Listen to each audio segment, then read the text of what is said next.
Introdução à Missionologia para o ITQ. Uma das primeiras partes mais importantes que nós vamos ver nesse capítulo é o ponto de partida missional. Que é, como é, o que é? Vamos lá então em nossas Bíblias em 1 de João 4:8 que diz: Deus é amor. Ele que não ama não ha conhecido a Deus, porque Deus é amor. Então o ponto de partida missional é o amor de Deus. É interessante ver também que ele mostra um amor ágape, um amor desinteressado, um amor não narcisista, né? Ele veio por nós. As escrituras também falam que Deus fez ao homem. Nós vemos aqui que é a Trindade falando. E talvez para algumas doutrinas pode ser difícil entender a Trindade, mas nós acreditamos. E por que acreditamos? Porque as escrituras falam, né? Talvez não diz a palavra Trindade, mas fala das três pessoas. Um só Deus, mas as três pessoas. E elas em harmonia, né? Em amor um com o outro, decidiram fazer ao homem a sua imagem e semelhança. Temos claro que não somos Deus, é feito imagem e semelhança. Vamos lá ver a respeito da Trindade, embora não seja o nosso tema, mas isso tem a ver com amor ágape, né? Tanto que o pai ama o filho ama o pai, é o que Jesus falou para nós. E nesse amor eles quiseram também trazer uma redenção para a humanidade. Também o Espírito Santo está envolto em tudo isso. Ok, eu vou ler aqui para vocês. Essas palavras são uma referência direta à Trindade, e o que dizem é exato e veraz. Porém, a evidência externa dos manuscritos não favorecem que tenha se formado parte da epístola original. Não aparece nenhum manuscrito grego anterior do 10º século depois de Cristo. Porém, tudo isso, né? Todos esses estudos falam a respeito que essa passagem poderia não ter estado tão plenamente assim no original, por causa de traduções, né? Porém, se nós vamos a 2 de Coríntios 13:14, vamos aqui a Trindade. Vamos lá, diz 2 de Coríntios 13:14. A graça do Senhor Jesus Cristo, o amor de Deus e a comunhão do Espírito Santo seja com todos. Amém. Novamente, nós aqui podemos ver as três pessoas da Trindade que nós falamos e que coabitam juntos, que se amam uns aos outros, tanto que Jesus, ele fala, né? Nós podemos encontrar em as epístolas, ele diz que ele ama o Pai e o Pai ama o Filho. Então, há esse amor, um amor ágape, não um amor narcisista, e o Espírito Santo está nisso. Vou ler outra vez. A graça do Senhor Jesus Cristo, o amor de Deus e a comunhão do Espírito Santo sejam com todos vosotros. Amém. Aqui temos as três pessoas, embora um Deus. Um só Deus.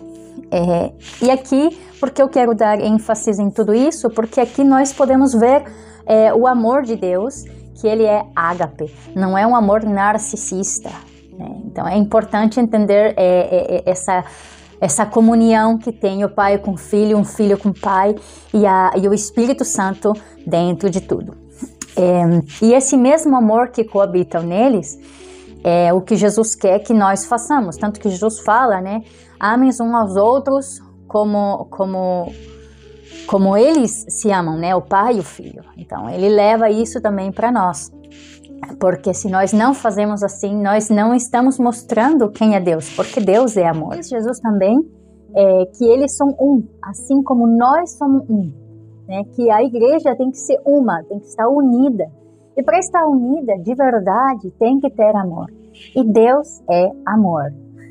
E não é possível fazer missão, embora essa palavra nem está realmente na Bíblia, né? Você não vai achar aí a missão. Não está. Mas nós entendemos o que é missão a partir do objetivo de ir e fazer essa missão de levar o evangelho a outros lugares. Agora, embora não esteja esse nome ali, está a ordem de Jesus. quando ele diz ir e fazer discípulos a todas as nações. E creia-se que apostolado seja a missão, porque é de ser enviado, é aquele que apóstolo quer dizer enviado. Essas palavras que talvez não sabemos a origem de onde vem, e que é interessante também nós saber, né, o contexto das palavras, se essas palavras estão ou não aqui na Bíblia. Trindade, por exemplo, a palavra não está, mas a Trindade aparece, né? Missão não está, mas a ordem de Cristo está. Então é isso. Sim, falando do amor de Deus, eu queria citar o que o livro de vocês cita a respeito de William Carey. Quero ressaltar isso aqui. Ele seguiu a sua consciência cristã e não se regiu pelas ideologias deterministas. Quando fala o livro determinista, está falando de calvinista. Eu, como professora, não quero me inclinar nem para calvinista, nem para arminianismo. Eu creio que se ambos tivessem se conhecido, creio que eles talvez chegariam a uma boa conclusão juntos. Porque muitas vezes os homens posteriores a eles tomam uma posição muito radical respeito às suas ideias. Então aí que fica, né, extrapolado para um lugar e outros para outro lugar. Então não quero dizer que eu estou de parte de alguma, não estou, eu estou de parte da Bíblia. E alguns interpretam de forma radical de um lado e outros de outra. E é isso que eu não queria realmente fazer parte. Mas aqui o autor cita um assunto interessante, porque William Carey estava numa igreja, numa congregação de linha calvinista, porém parece ser que um dos que era diáconos ali era extremadamente inclinado mais do que deveria. Então, isso não foi impedimento para William Carey entender as escrituras e fazer o que Deus estava pedindo fazer. Eu vou ler para vocês, porque achei muito legal. Sim. William Carey, que foi sapateiro e pastor, estava sobrecarregado pelas necessidades das pessoas do mundo. Ele esteve diante de um conselho de representantes numa reunião ministerial em Northampton. Ele explicou seu encargo de compartilhar o Evangelho e as boas novas de Jesus. Ele foi repreendido pelo eminente Dr. Ryland, que disse: jovens, sente-se. Quando Deus quiser converter os pagãos, Ele fará sem sua ajuda, ou a minha, né? Como se nós não tivéssemos responsabilidades nisso. Porém, William Carey, mesmo sendo orientado por seu pastor, um calvinista rígido, em sentido contrário ao seu desejo em tornar-se um missionário, ou seja, de poder compartilhar as verdades do Evangelho com aqueles que estavam diante, buscou ser obediente à sua consciência como cristão do que à sua ideologia determinista. O que eu creio aqui que a gente pode resgatar é que Jesus disse, a gente pode ver em Mateus 28, 19 e 20 e em Marcos 16, 15, Jesus dizendo: ide e levar e pregar o Evangelho a outras nações, batizando-los, né, no nome do Pai e do Filho. Então, nós temos que obedecer a Cristo antes que aos homens. E aqui vemos que William Carey entendeu bastante bem isso. E olhem só, hoje é considerado o pai das missões modernas. Eu mudei de lugar, né? Eu estava em casa, agora estou no trabalho. Mas vamos lá. Há uma pergunta interessante que nos faz, o livro diz, em relação ao ser humano criado, o primeiro pecado afeta o quê? Me atrevo a dizer que afeta ao ser criado como um todo, né? Nós somos corpo, alma e espírito. E o corpo não poderia ser a única, no caso a matéria, o corpo não poderia ser o único que estaria afetado pelo pecado. No fim de contas, tem sido todo, né? Por isso nós temos sido separados do Jardim do Éden, da comunhão plena com Cristo, com Deus, no caso. O pecado fez isso, mas Deus busca ao homem. Bem, aí outra pergunta que está relacionada com esse mesmo ponto. Deus estaria falhando ao não salvar a todos no seu amor?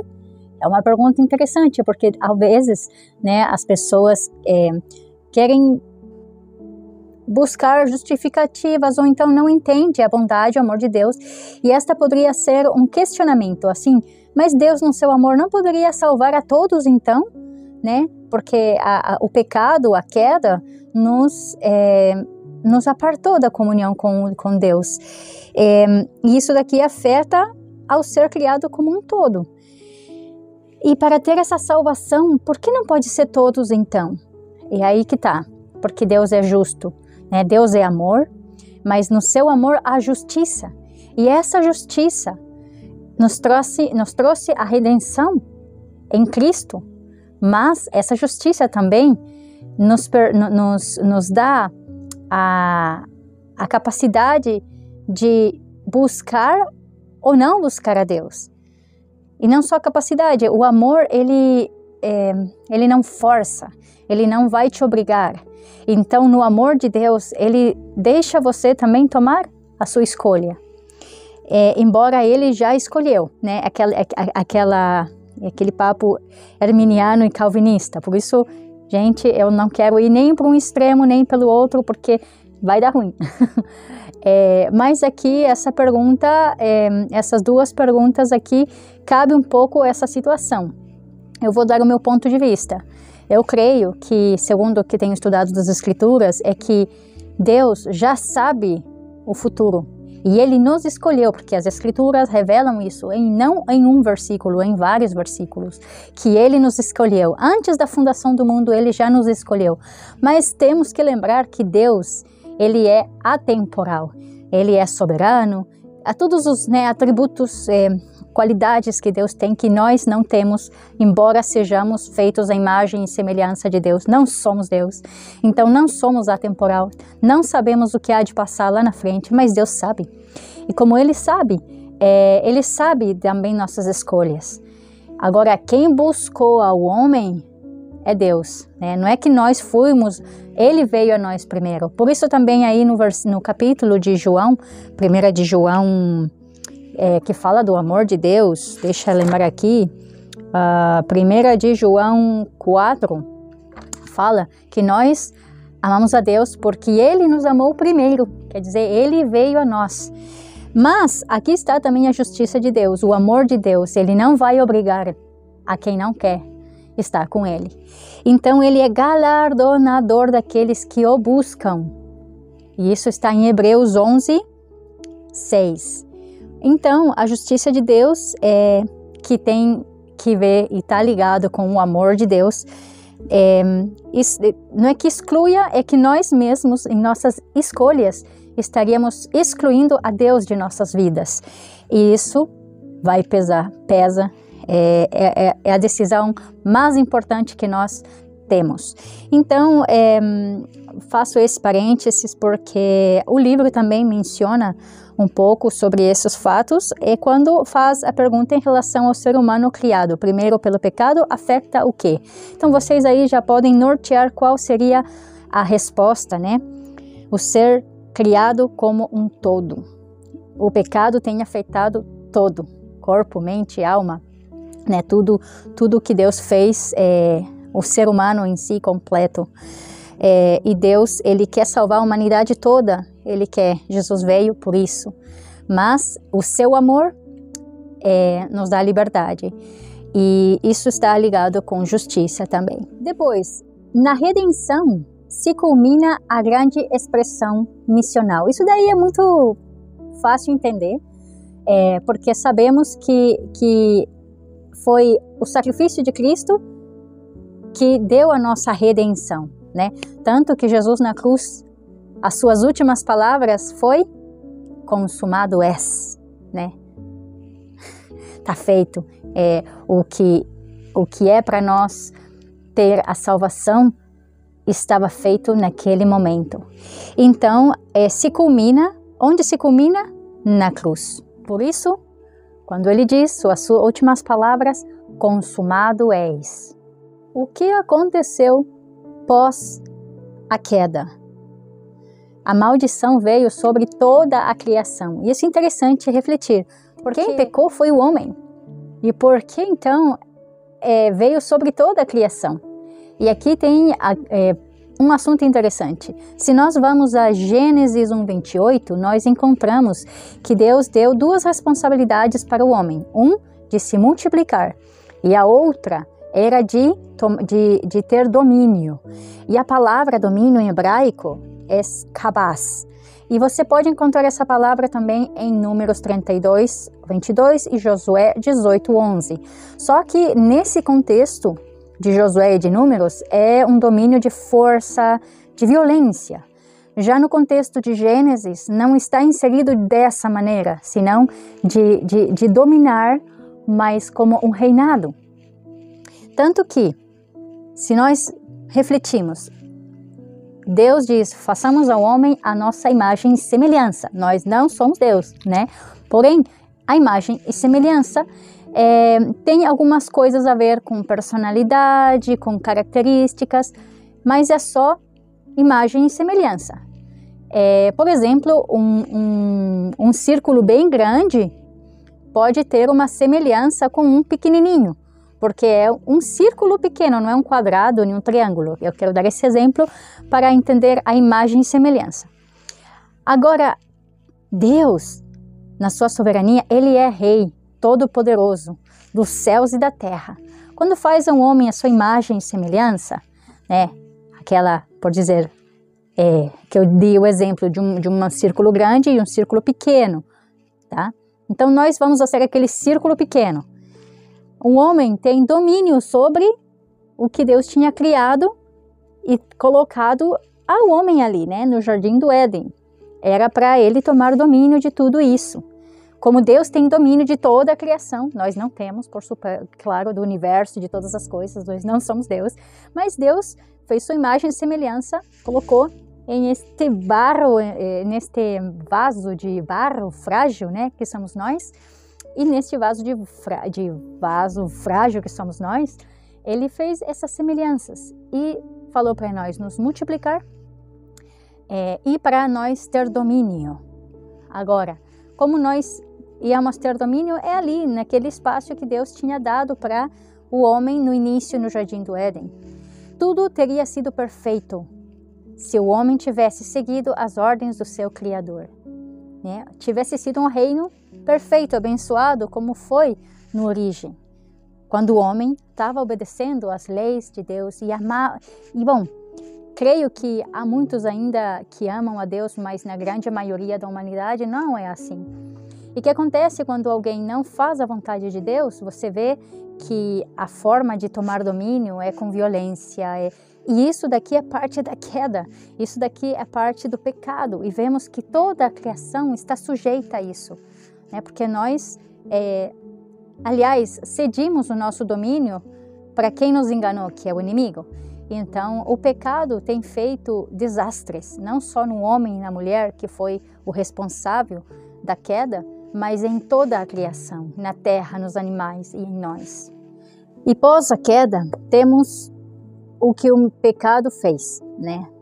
Por um lado temos a santidade de Deus e por outro lado temos o pecado do homem que nos separou dessa comunhão com o Pai. Sim, pecado é errar no branco.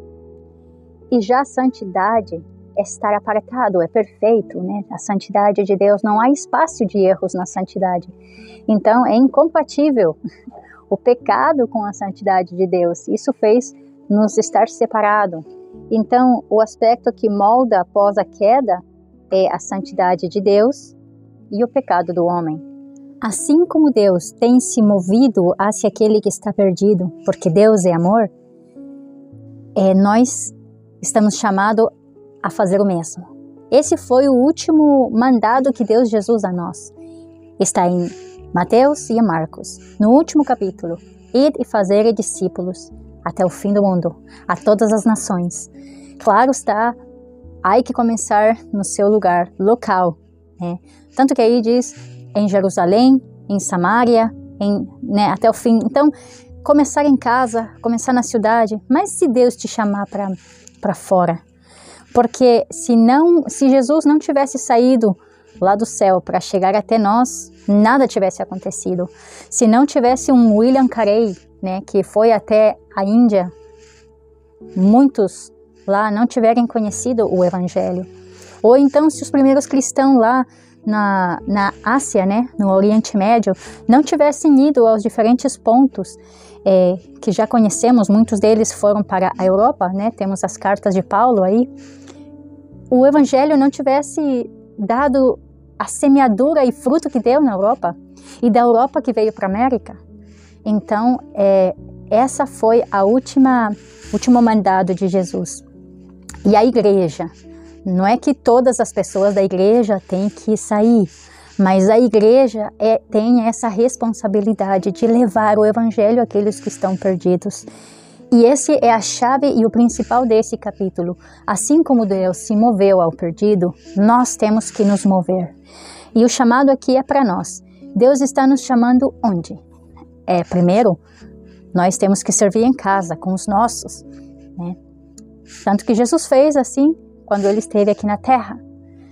Mas depois nós podemos servir no local onde nós estamos inseridos, na cidade, no colégio, na faculdade, onde Deus nos colocou ali para ser um mensageiro de Jesus. Mas a igreja tem que estar consciente também de que temos que levar o Evangelho fora de nossas fronteiras, como já fizeram no passado com nós. Eu quero deixar esse versículo para terminar, que está em João 4, 7. Amados, amemo-nos uns aos outros, porque o amor é de Deus.